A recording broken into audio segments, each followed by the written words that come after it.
After 12 days of daily summits in 5 countries on the Pacific Rim, Donald Trump prepared to head home on Tuesday, leaving behind a region largely relieved that the U.S. president did not escalate existing relations but still confused about his administration's policies in Asia. Trump has said he will deliver his own verdict on the trip in what he promised would be a major statement on North Korea and trade, the headline themes of the trip. From past experience, that is likely to be an upbeat assessment. Several times along the road, he described his reception as unprecedented and claimed that big progress had been made on trade deals, though he gave no details. In the region, the general reaction appears to be that the tour had gone better than expected, but in some cases that were set against very low expectations. In South Korea, for example, there were fears that Trump's spat with Kim Jong-un could result in a flare-up in hostilities while he was in the region.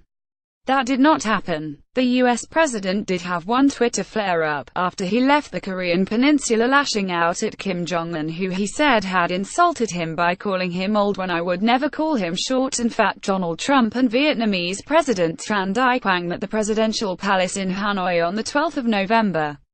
Photograph Luong Tai Lin of Getty Images. However, he did conclude his tweet on a more soothing note, claiming I try so hard to be his friend, and maybe someday that will happen on his visits to Japan and South Korea, where the challenge of containing North Korea was the focus of summit meetings. His tone was on the whole more measured and resolute than expected.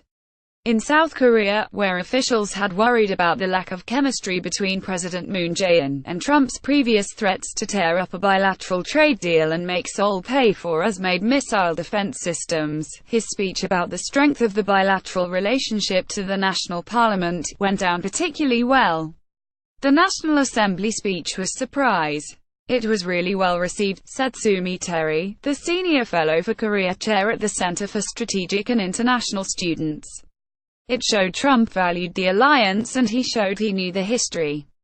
The Koreans bought it. Trump speaks in Manila, Philippines.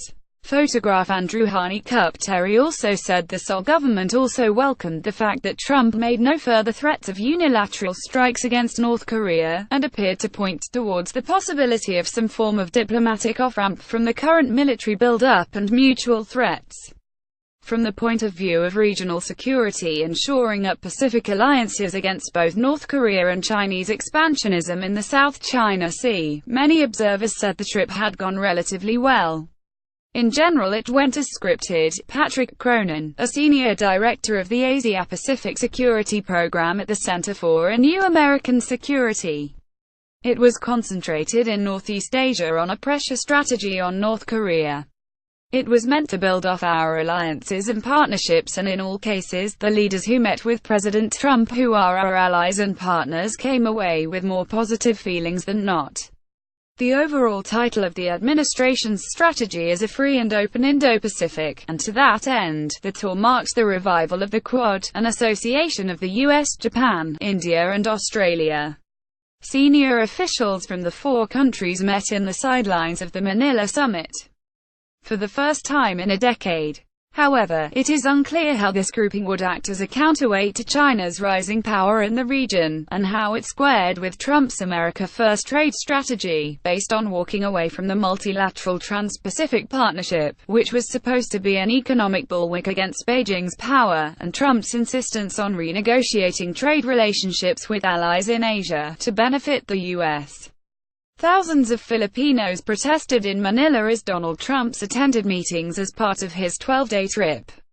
Photograph Jess Asnar. Getty Images. If the administration's central goal here was to reaffirm American commitment and remove concerns about the future of U.S. leadership in the region, I don't think they significantly moved the needle in terms of alleviating anxiety in the region, said Ely Ratner, a China expert at the Council on Foreign Relations.